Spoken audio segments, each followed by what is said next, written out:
Tonight, we've learned former President Donald Trump is facing new charges in the Mar-a-Lago documents case. 3 additional counts have been added to the federal indictment, including illegally retaining national defense information and obstruction. NBC's Alice Barr explains the newest developments.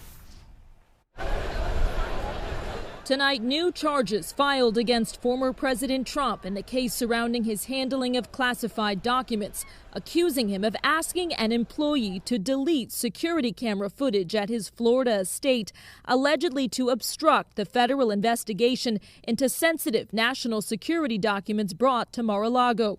The updated federal indictment also adding an additional defendant, Carlos de Oliveira, described as a maintenance worker at Mar-a-Lago. It comes on the same day that 3 sources tell NBC News the special counsel's office told former President Trump's attorneys to expect an indictment in the case centering on the deadly January 6 Capitol attack and efforts to overturn the 2020 election.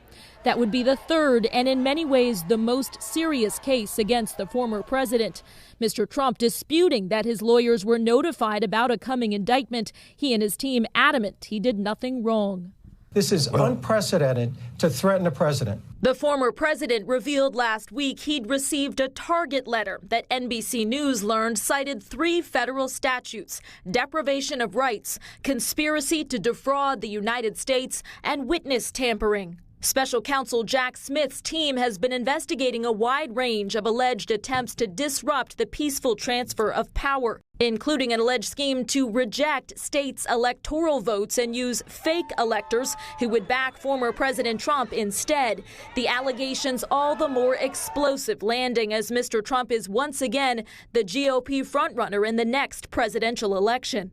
In Washington, Alice Barr, NBC News.